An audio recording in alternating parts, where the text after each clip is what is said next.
99 রানে 1 উইকেট, অপেক্ষা ছিল জয়ের, কিন্তু এরপর যা হলো তা যেন দুঃস্বপ্নের চেয়েও ভয়ঙ্কর। মাত্র 6 রানের ব্যবধানে 7 উইকেট, শেষ পর্যন্ত 167 রানে গুটিয়ে যায় বাংলাদেশ।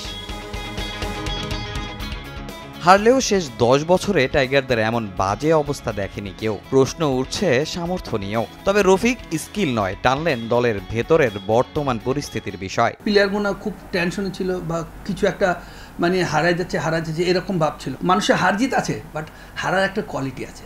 কেন এই ধরনের রেজাল্ট হচ্ছে এটাও খুঁজতে হবে। কারণ ড্রেসিং রুমটা যদি আপনি মনে করেন যে পুরা ক্লিন বা একটা ডিসিশনের ভিতরে যদি না থাকে, তাহলে দেখেন ড্রেসিং রুম কিন্তু ডিসিপ্লিন থাকবে না।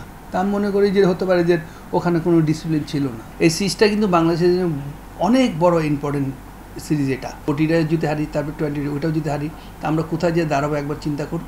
যতক্ষণ মেহেদী হাসান মিরাজ আছে, মোসাদ্দেকের কোনো সুযোগ নেই। প্রথম ওয়ানডেতে ব্যাটে বলে বড্ড বিবর্ণ ছিলেন অধিনায়ক মেহেদী মিরাজ। 6 নম্বর বোলার হিসেবে আনতে হয়েছে শান্তকে। অথচ ডিপিএল লেগ সেরা মোসাদ্দেক ছিলেন নির্বাচকদের কাছে উপেক্ষিত। সোহানকে বাদ দিয়ে শেষ 10 ইনিংসে 71 রান করা লিটনের ওপর পূর্ণ আস্থা রাখার কারণও খুঁজে পাচ্ছেন না সাবেক এই ক্রিকেটার। যে টিমে বেশি অলরাউন্ডার, সেই টিমে কিন্তু রেজাল্ট বেটার থাকবে। ইন্ডিয়ার মতন টিমের কেন এত ভালো রেজাল্ট? বিকজ ওরা 4-5টা আপনার অলরাউন্ডার আছে। বাংলাদেশ টিমে খেলবে যে টপ পারফর্মার, ওই তো পারফর্ম করতেছে, ডোমেস্টিকে করতেছে। আপনি দেখেন এখন এই টিমের খেলা হলো, এখানেও পারফর্ম করতেছে। সোহানের খুবই ব্যাড লাক। প্রেমাদাসায় ক্রিকেট লজ্জার দিনে মিয়ানমারে ইতিহাস গড়েছে বাংলাদেশ নারী ফুটবল। 2 খেলার উন্নতি অবনতির ছাপটাও স্পষ্ট।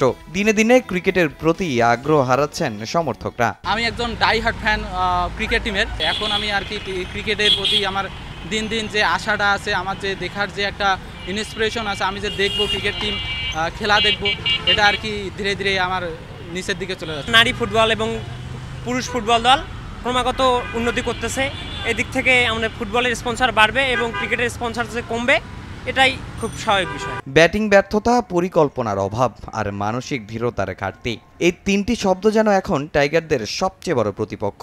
এসব কাটিয়ে দ্বিতীয় ওয়ানডেতে ঘুরে দাঁড়াতে না পারলে পছন্দের ফরম্যাটের সিরিজেও হতাশাই থাকবে বাংলাদেশের একমাত্র সঙ্গী।